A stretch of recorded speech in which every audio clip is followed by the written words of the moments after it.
Welcome to a new episode of the Wet Palette Podcast. I am your host, Brenda Popritkin. Today, we're about to get very 305. And if you know, you know. And if you don't, you're about to find out. I am talking, of course, about Miami's very own Ventanitas. We all have a personal story and relationship with them.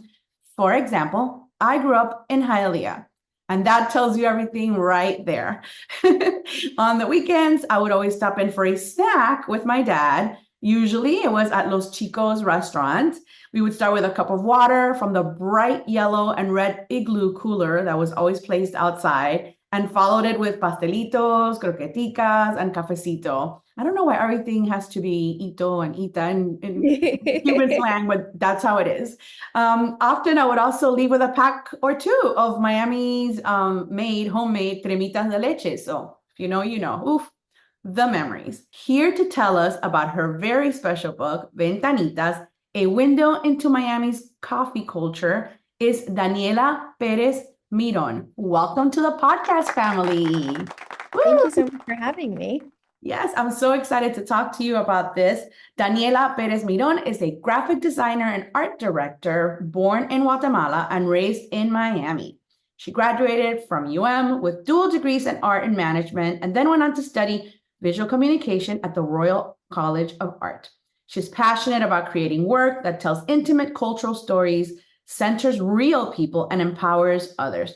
Daniela currently works for Pentagram and lives in London, where she's joining us today, and it's cold and rainy there, where she spends her time hunting for a proper cortadito. Dios mío, good luck with that. Have you found it yet? Not yet. The search continues. Ooh, I think you might have to open your own little stand or ventanita or something like it there. That would be the dream. What kind of coffee do you drink there? You don't, right? It's tea. I mean, is coffee like... They have a lot of coffee, but it's mostly like flat whites, Right, black that's coffee, true. things like that. Nothing as small and sweet as the Cuban coffees. They would probably have a heart attack. You can go on espresso. Tell me about the key moment during the pandemic that led to this beautiful project, Ventanitas. So I was doing my master's at the Royal College of Art in London, and I saw a story about the city of Hialeah ordering people to stop hanging out at the Ventanitas because of COVID restrictions. And it was so funny to me to see the official letterhead of the mayor of Hialeah telling people, you have to stop hanging out at the Ventanitas, it's not safe. And so I was telling my friends in grad school about it, thinking that they would find it funny, and they had no idea what I was talking about. That is funny. Yeah, so I was like, okay, classic Miamian mistake. You know, I knew the city was special, but sometimes you underestimate how unique it is until you leave.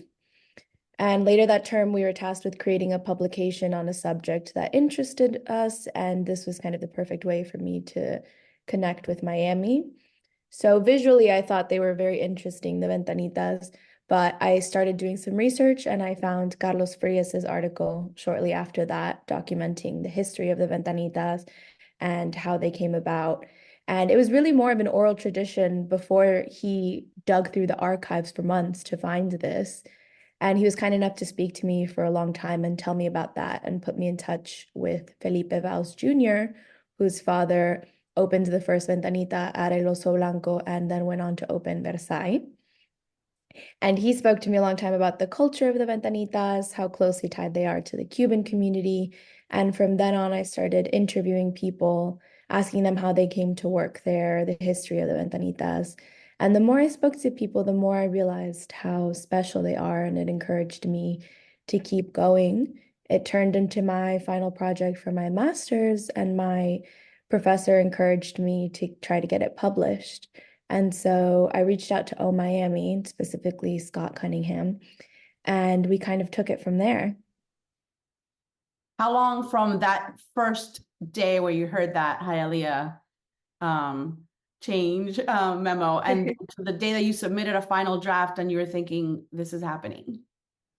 It's been a long time in the making, probably about 2 years. So I started it maybe around 2021, approached Scott late 2021, early 2022, and we agreed to keep going with the interviews. And from then on, the conversation turned to finding a photographer that could do them justice. And luckily, that was Jessie Schilling. And I turned in the draft in 2023, early 2023, and she did all of the photography over the summer of 2023. So, one, very impressive that she was able to do it in that amount of time. And two, impressive because it was hot. She did it in the middle of summer. Um, so yeah, about 2 years, 2.5 maybe, start to finish. That's wonderful. And that was actually my next question. So you didn't know Jessie before then. It was just it was through Oh Miami. Yeah, so I had never met her before that, but she had been working with Oh Miami for years, documenting all of their events and kind of working alongside them. And so it was the perfect fit. And she does film photography, which is kind of a perfect reflection of the Ventanitas because, although they're meant to be fast, they're not really actually very fast. And they're slower and they take time and they could be faster, but that's not the point. And it's worth it for something that takes a little bit longer, which is how I feel about film photography. It's just that little bit extra special. And she was able to capture them so beautifully. And we had a lot of meetings to talk about what our vision was for the book and what we would include. But no, I had never met her before that. Okay, so just for those who don't know, Oh Miami is a platform building community around the power of poetry, and it aims to amplify Miami's voices, investing in a new shared narrative of our city. One of the observations you mentioned happens to be one of my favorite parts, and not just Ventanitas, but Cuban restaurants in general. You write, it doesn't matter how late or early you arrive, Ventanitas servers, almost always women, welcome you with mi amor, mi vida, mi hija, which is more like mija. Probably. And if you're a regular, then they'll start your order as soon as they see you, and you can spend the wait time catching up with the people around you who are also likely regulars. I never really stopped to think about that. They're always women, but I love that. There's just something warm about that, right? Yeah, absolutely. They're the best. They really make you feel right at home. And yeah, it is really these women sort of running the city and building these communities within the window. They're very special. What has been your favorite moment through this journey so far? I have a lot of favorite moments. Recently launching the book was amazing. So we had a party at Versailles on 305 Day, which was like the most Miami thing you can think of. So that was really special to be able to share the book with everyone and finally hold it in your hands and see it and be able to meet a lot of the collaborators. So we had a lot of people that wrote poems in the book coming up to us and telling us, my poem is in this book. So the book is Interviews and History of the Ventanitas, written by myself in English and Spanish, photography by Jessie, and it's woven together with these poems from Miami locals from all over the city that Oh Miami has been collecting for years. So it was really a testament to their reach in the community that they already had all these poems. We didn't have to put out an open call or anything like that. They already have them ready to go. So we were able to, and of course they're Miami, so a lot of them were related to Cabecito, Ventanitas, and we were able to weave them in and out of the book, and they really add that kind of like special touch. And there's poems of all lengths from people of all ages. One of the poems was written by a seventh grader. Um, so there's a lot of really beautiful poetry in there, and it was really amazing to be able to meet the people behind them and share that moment with them because it's exciting to see the work published, and it was an exciting moment of collaboration for all of us. I noticed there was one listed as anonymous. Yeah, I don't know who that was, Oh, unfortunately. that One was of my favorites was this one. She says, my gringo husband goes under a pseudonym that my gringo Valentino. again, yeah. My Yeah. gringo husband Todd goes under a pseudonym that everyone can pronounce, Valentino. I can't believe I remember that. That's so Yeah, funny. it's the best. It's so funny. Well, we met her and Todd/Valentino. That is so funny. And then she didn't say like Carlos or Jose. She like Valentino. They went the other way. Yeah, that's so funny. I actually got a preview of the book and I absolutely love the color. The cover has a little window opening, which is brilliant. And then through it, you see a little hand serving a little a cafecito. Whose idea was that? That was brilliant. Thank you so much. In my original version that I published for my master's, I had a sort of cutout window, but it was much uh, cruder than this one. I would say this was really a group effort. We worked with Topos Graphics, who work with O Miami a lot, and they did the layout of the book and the design.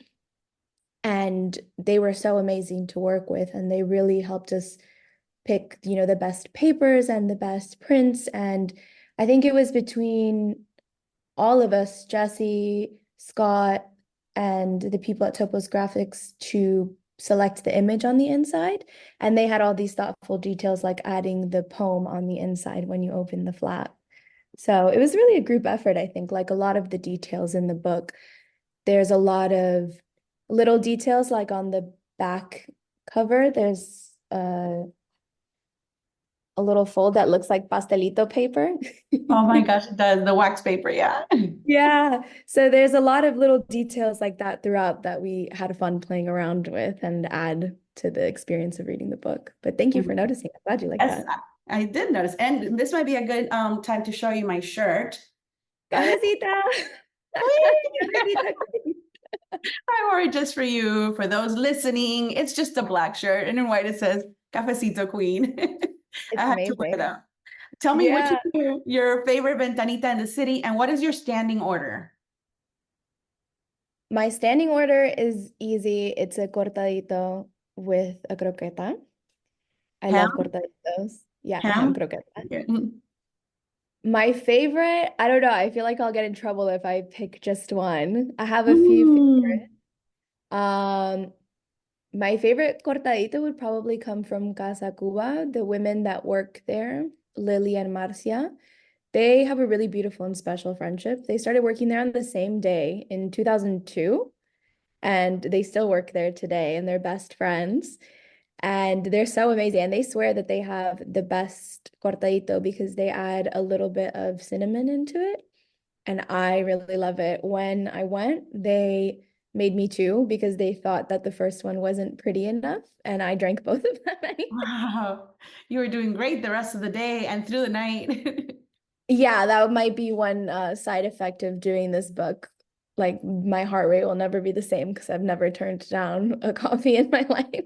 I love that. I love that. So the community as a whole, I know you touched upon it, but just to kind of come full circle, how has the community as a whole received the project?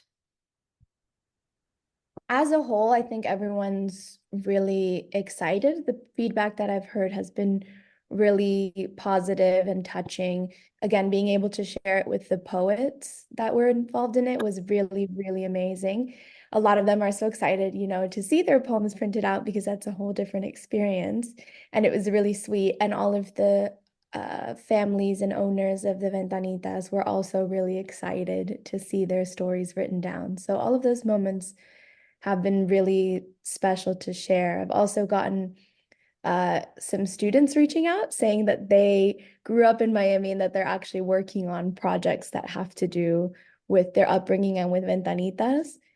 And, sharing their stories. I had a lot of people tell me stories of which of are their favorite Ventanitas and which ones they had growing up and what their favorite cortaditos are and what kind of things they love. And so it's been really exciting to hear everyone's ideas and to know that it has resonated with people in Miami and also that everybody's so passionate about it. That would be true. I could see that. What about your teacher, the one who encouraged you to get it published? Yeah, he was very excited to share it and to share it with the class as well. And he's been reaching out. He's actually been super supportive. And he was checking in on me every so often to say, how's it going? Do you need any help? He offered to help read the manuscript, to help me with contracts, things like that. So he's been really, really supportive. His name is Adrian Shaughnessy, and he's an amazing publisher and teacher and graphic designer. So I was really grateful for him because without that support, I don't know that I would have had the courage to reach out to a publisher. You know, I thought it was Yeah. a project that I was working on. He was the one who told me this is something that's special and would really resonate with people, and you should really try to get it published. So I'm very grateful to him. And it was so gratifying to be able to show him and say, you know, we did it. That is amazing. And I mean, everything just kind of lined up for you, so exciting. Where do you go from here? Are you inspired to do something else? A similar concept? I'm not sure. Yeah, everything did line up for this perfectly. When I reached out to Scott, he said, we've been wanting to do a book about Ventanitas for years.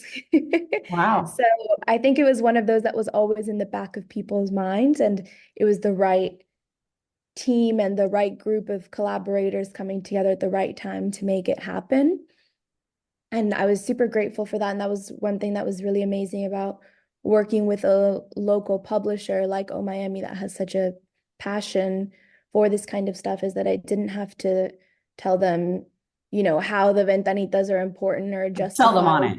Right. yeah, why it should be written about, because they already knew and they were excited to do it. So there was no need to explain it. And so that was something that I'm not sure is always easily replicable. I'm very passionate about hearing people's stories and the beauty of the everyday. So if another project came out like that, I would very much be interested. For now, I think I'm enjoying the success of the book. I'm getting Course. married, so I have other things to Nation. thank you. Yeah. I have other things to focus on, but I would definitely be open to another opportunity like that. I had the best time going around speaking to everyone, hearing their stories, just chatting and hanging out, drinking coffee. So And I you're don't right. know what's next, but I would be open to it. You're right. Our everyday, we just sometimes take it for granted, right? Until you leave, and then you realize that we have so many little special things like this. I once told someone who was visiting, or I think I put a picture. I think I was getting my hair done, and I put a picture of someone had given me a cafecito, from a colada, and I just posted it like it's no big deal, like it's just I'm getting my hair done, and someone just offered me this. And it turned into this whole conversation with a couple of followers on Instagram, who they were very curious why I would take coffee from a stranger. And then I explained, well, someone just, and then I never thought about it. The fact that you're somewhere and a stranger comes in, think about it, with a styrofoam full of coffee and offers it to everybody in the place, and you just take it without even wondering if it's laced with anything and the dangers of it. You just take it, say thank you, and you just move on with your day, right? And that's part of that culture. Would you do that in Wisconsin, like somewhere else?